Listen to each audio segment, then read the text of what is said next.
Edmonton looks to rebound in Game 2 of this Western Conference Finals. I'm pleased to welcome you to the Oilers TV live pregame show from the Ball Arena. Thanks so much for making us a part of your Thursday morning. Now, it is a position that the Oilers have found themselves in before, falling down 1-0 to both the Kings and the Flames, and as recent history suggests, the team has not only been able to even up the series, but also establish and build the baseline, as head coach Jay Woodcroft mentioned. Now, we will be hearing from defenseman Duncan Keith, forward Evander Kane, and said head coach Jay Woodcroft in just a few moments. Now, there is some significant news coming out of Denver, Colorado this morning. Darcy Kemper will not play for the Colorado Avalanche. He is deemed out for Game 2. Meanwhile, Edmonton, they will respond with Mike Smith. All right, those media availabilities are coming up very shortly. Stay tuned.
What's it like for you to be kind of back in your element in the postseason after 5 years? I mean, the bubble notwithstanding, but to be back in this environment again. Yeah, it feels great. Yeah, it's the time of the year, where you wanna be involved and you want to play, and just excitement to be back in these type of positions. And we've got a great team, and need a big win tonight.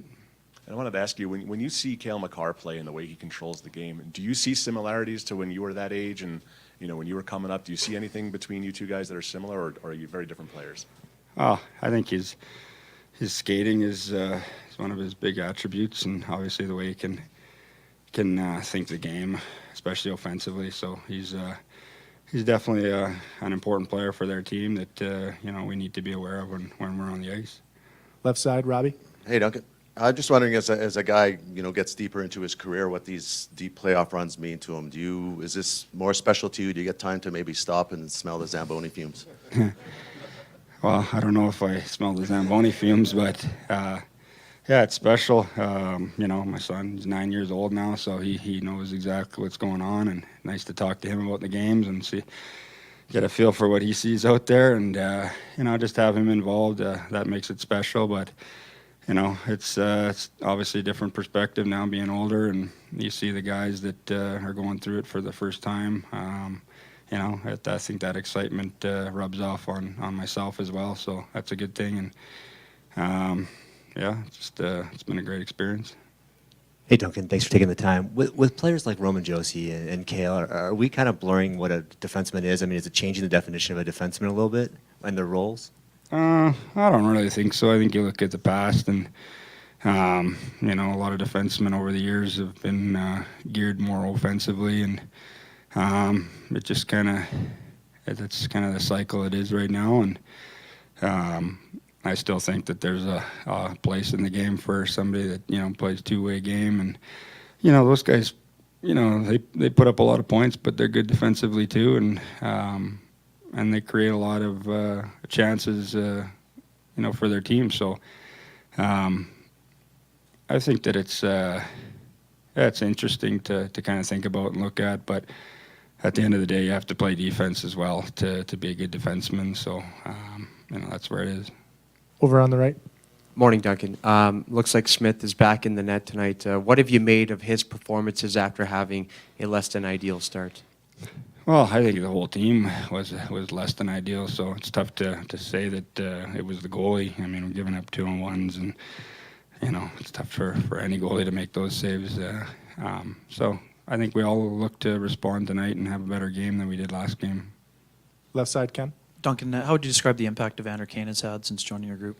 Yeah, it's been huge. He's a big physical player, skates fast, he's hard on the forecheck, and he's got a great shot. So I think he's fit in with our team, real well, and he's been a huge addition to our team, and we're lucky to have him.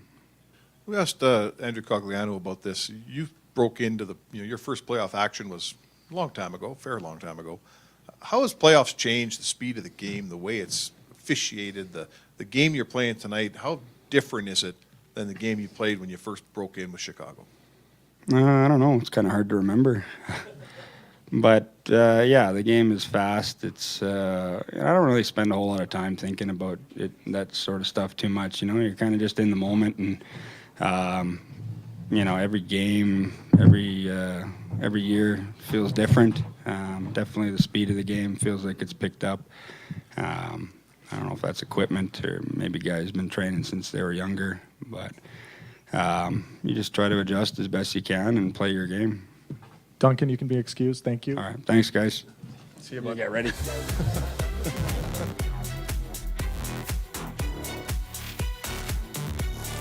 Detention here, Dan. Sorry? You're still in detention for a few more minutes here.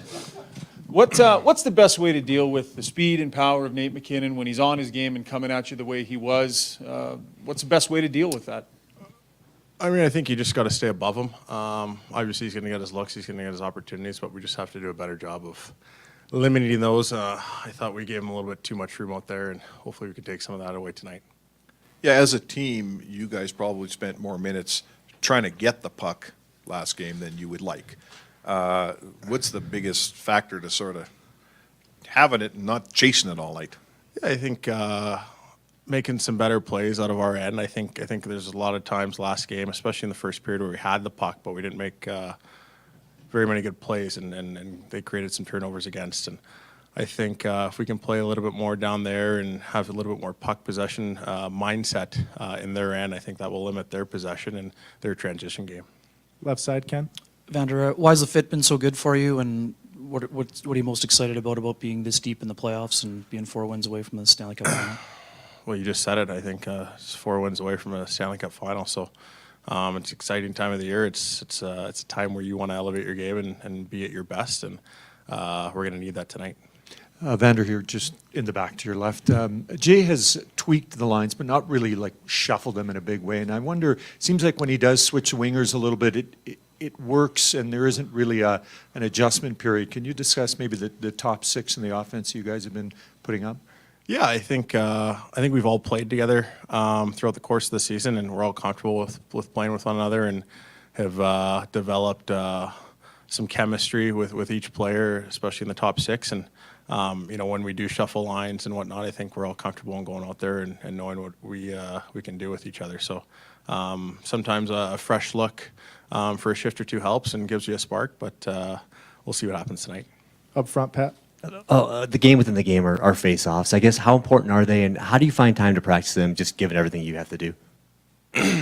Yeah, I mean, it's especially in this series with the teams that are going against each other, starting with the puck is an important facet of the game, and the more you do it, the better opportunity you have to get on the offense and play less defense. So face-offs are definitely important. Right side, Josh. Vander, when you have to be aware of all their threats, but when you have a defenseman who's as dynamic as Cale Makar as a forward, how much more attention do you have to pay knowing what he can do? Yeah, I thought last game we gave him again, like Nate, a little bit too much room, and weren't as physical as we should have been on him last game. So I think tonight you'll see a much change in that, and I think we need to get after him a lot more than we did last game. Any more questions? Okay, thanks, Evander. Thanks, guys.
Start with Ryan in the middle.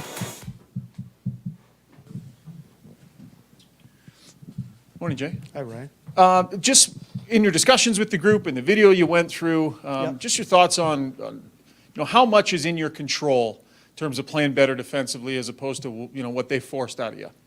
A lot. When we review games, sometimes we ask ourselves the question, is it us or is it them? I think there's a lot in our control that we can be better at, and that's where our focus has been.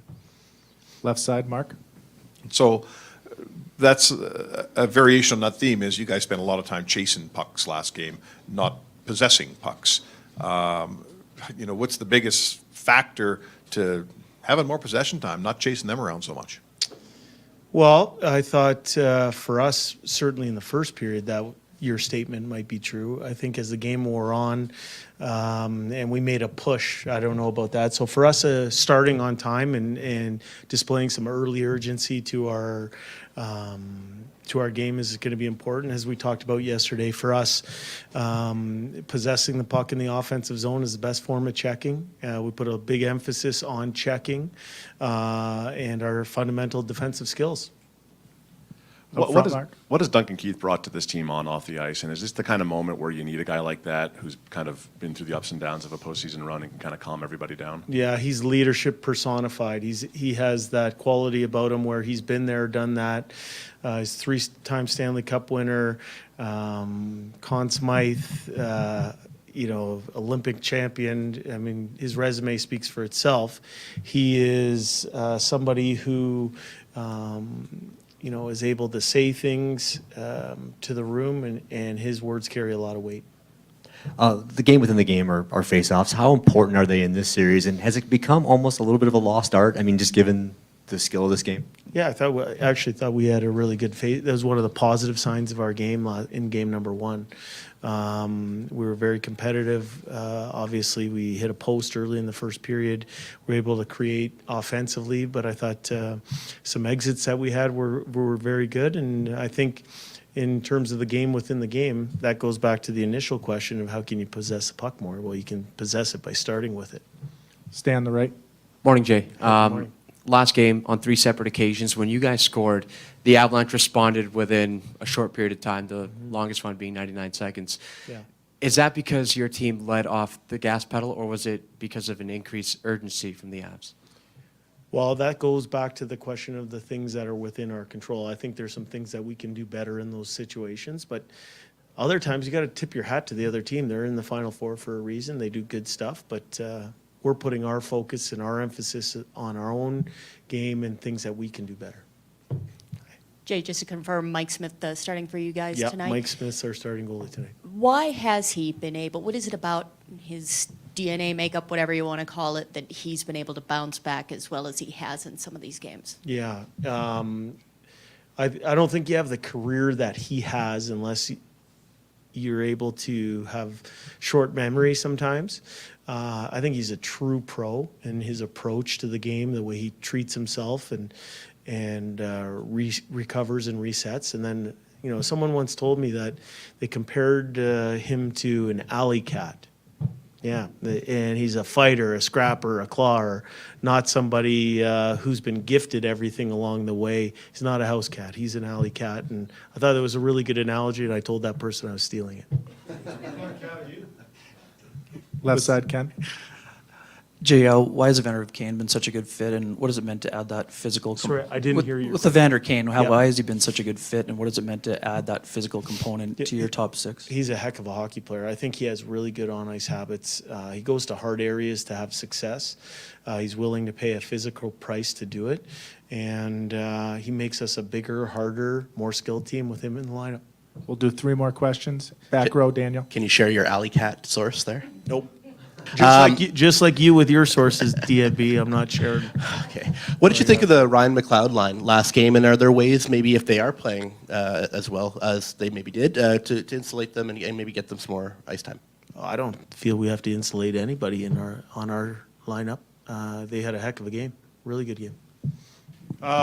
Based on morning skate, and we know we can always read into that, Evander Kane potentially next to McDavid. In the times where you've played Kane with McDavid, what about his skill set do you think has been a good fit, and what do you like about those two when they're out there together? Yeah, I mean, I think they do have chemistry. It's it's been a few months now where they've played a lot of time together.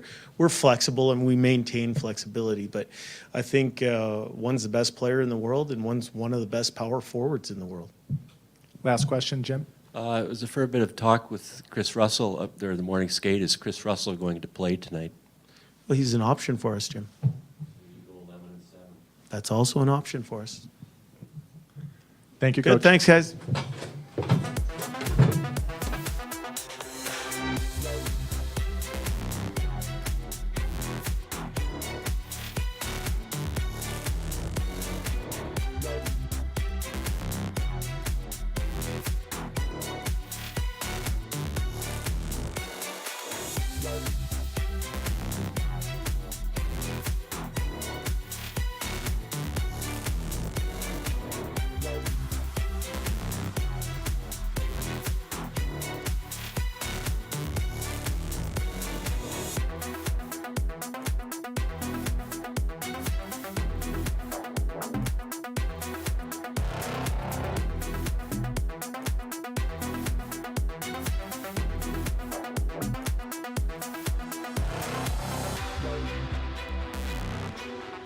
That's going to conclude the Oilers media avails this morning here at Ball Arena. Now, just to confirm, in case you are joining late, Darcy Kemper is ruled out for Game 2 with an upper body injury, and the Oilers will go back with Mike Smith. A couple of great quotes there provided by head coach Jay Woodcroft.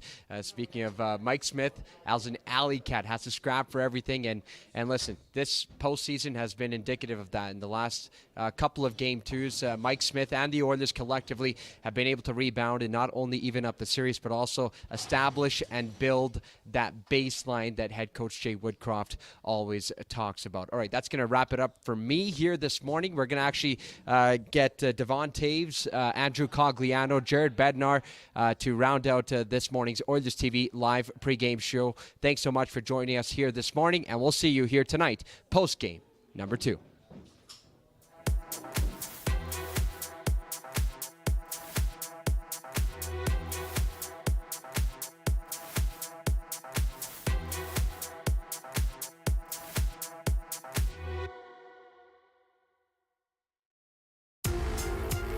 Questions for Coach. We'll start with Peter up front.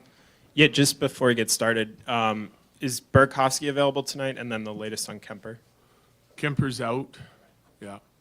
I'm not going to give you any other lineup decisions. Okay. And then I was just curious, in terms of off-ice presence and on the bench, what do you think Andrew Cogliano has brought this team? A lot. Yeah. I mean, leads by example, every day. At pre-practice, pre-game, the work he puts in, a wealth of knowledge, been around a long time, has a nice calming presence and demeanor to him, and then he's highly competitive when he steps on the ice. In the middle, Tracy. Jared, Pavel has been in this situation before in Game 4, and so how much confidence do you guys have in that he can be the guy again for you guys? Yeah, we have a lot of confidence in Frankie. I mean, he's played really well for us over the last few years. Stepping into the situation in the Nashville series, he did a great job for us. I mean, coming in the other night, he did a nice job for us. I mean, we're completely confident that he can get the job done. Jared, with your trade deadline acquisitions, how important was it to have kind of those low maintenance kind of guys that you could just plug in when you have such a tight knit group? Yeah, I mean, huge. It was, Joe and his staff targeted guys that filled specific needs for our team, and those guys have all come in and filled those needs, and in a lot of cases exceeded expectations, in my opinion. Like, they've all played really well for us in their specific role in our team, and made us a much deeper team, a much more complete team, more well-rounded, so really important. Front row. Jared, is there any feeling out period left in this series, or do you feel like you have a good understanding of each team's strengths and weaknesses here? Well, I mean, you have a pretty good idea of strengths and weaknesses coming in. I mean, you go through a lot of video, especially when you have the time off that you have, and you're picking through all kinds of games from regular season, playoffs. I mean, you have a really good idea. I think what changes is you go through all that stuff, guys absorb it. They might not catch all of it, but now they've gone out and played and got reps against these guys, and they'll learn as they go. We'll learn as we go as well. Like, you're going to keep picking through situations, so things get reiterated. There'll be some new things that pop up, but most importantly, I think guys get to go out and get reps against one another, and you'll see them learn little nuances to the game within the game, against certain matchups, and they'll get better at exploiting some of those areas, and they'll get better at defending some of those areas as well. Right side, JF. Jared, you've been talking a little bit about the addition of Joe Sakic, but about Arturi Lehkonen. He can play with Kadri, he can play with McKinnon. What do you like about Arturi? He's been amazing for us, really. Complete player, 200-foot guy. He's been able to chip in and on the offensive side of it, real good complementary player to our skilled guy.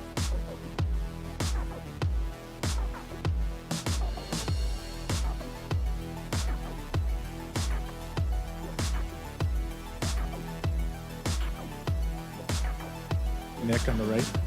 Could you just describe the challenge of matching up against McDavid? And then there was one play in particular that stuck out to me. I think he tried to chip the puck past you in the neutral zone, and you were just able to get a body on him and keep him from getting going. Yeah, I think it's the same thing. If they dump the puck, we want our forwards to set little picks for us to give us time and space. So if I have a chance to get in his way and give Cale or whoever a little bit more time to make a play back there, we'll do it. It's going to take a full group effort. Everybody's got to chip in on that. Left side, Mark. Devon, what is it that allows Cale Makar to control the game the way he does? And are there challenges to playing with a guy who does things that most defensemen might not even consider? Is that a skill in its own to play alongside him? No, I think it's easy.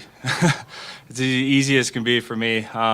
I don't know if it's just the way we can read off each other and understanding how he likes to play the game and what his reads are. But he's a dynamic player, and the way he makes plays and creates time and space for myself and himself as well is just incredible. Back right, Josh. Continuing on, Cale, Andrew, you've obviously played against Cale. You guys got the better of them in the playoffs one year, but what's it like playing with him, and how terrifying was it as an opponent when he starts to wind up and gets his feet moving? Yeah, I think he's just, his edge work and how he moves with the puck and how he gains ground on you with just moving and his hip work. And, he's the type of guy when you're in the O-zone, when you have him out there and him too, you got to get the puck to them and you got to get the puck in their hands because they make things happen. So, but he defends well and he plays offense so well because just how he moves his feet, how elusive he is and how quick he is to get on, not on the offense, but the defense. And, that's why he's so good defensively, is because he's usually in the O-zone the whole time. Up front, Jim. Andrew, you've had lots of playoff games. I looked it up. You had one game-winning goal in your first 100 games. You've had 2 in the last 8. So what's the recipe there? Well, I don't know. I think you score the 7th goal when it's 7-3 or 6-3. I think you anticipate that being the game winner. So I guess that's how playoff goes. And there's huge momentum swings, obviously, with that happened last game. And it seems like when you get goals on the board, they're important. They could be important later in the game. So, yeah, not thinking about too much. But, obviously the win is the most important thing in that situation. Up front, Peter. Andrew, it seems like a couple times in the Blues series and then last game, you guys have had multi-goal leads and maybe the other team gets back into the game. What maybe adjustments do you think you guys need to make when you have larger leads to maybe not let teams get back into the game? Yeah, I think, it's sometimes easier said than done. I think in any sort of game, especially in the playoffs, when teams are down, they push, and the teams are so good that usually they make things happen, because they're here for a reason. So I think for us, we just need to be harder in certain situations around the net and getting pucks out and being harder around the walls. There's just plays that need to be made, just harder, and that's usually what it takes in those situations so things don't get out of control and they get momentum. But, I thought last game in the third, we did a pretty good job of getting in their end and creating zone time and creating opportunities.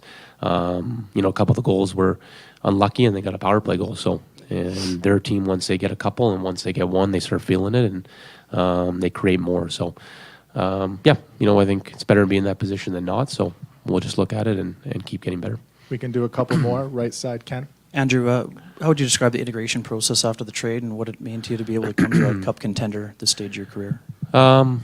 Yeah, it's obviously, very special for me to be traded to a team like this. The caliber that we have, and come and add something and be a piece of the puzzle. Really, I feel like every team needs different guys and different roles and players that come in and help in different situations. And I was just trying to be that guy. So, and still am. So, I think for me, at my stage of my career, this is a special opportunity for me, and to play with these guys on a team like this, and obviously is a really high team. Back right, Mark. Andrew, you've been around obviously for a while here. You played back when fast players, were sort of this fast. Now today's fastest players are McKinnon and McDavid. That we've never seen speed like that. The game is played at a faster speed, and at the same time, I think the officiating is a little closer to regular season officiating. We're not hooking and holding and riding the way we did when you broke in the playoffs. Maybe just let us in on, how playoff hockey's changed in your eyes for a guy that's been playing it for a long time. Yeah, I think the pace is just at another level. It seems like my first couple years in the league is, even when I was my first couple playoffs, a lot more grinding, a lot more chipping chase and putting pucks in and wanting to cycle teams and physical. We play LA and those teams, and they would just be, sometimes it wasn't really hockey at some point. It was more of a physical battle, and it's still at that stage now, but I feel like the pace is just at another level. I think it's a game where you're up and down the ice. When teams get zone time, they usually don't give it up because guys are so talented and skilled and they play one-on-one so well. And the players are just faster, simple as that. McKinnon, McDavid, there's guys throughout the league that just play at another level. And I feel like when you play with those guys and on teams like that, with those players, it forces other guys to play faster as well because you have to keep up. So players like that only make the league better and make playoff hockey better. Any more questions? Okay, thank you guys.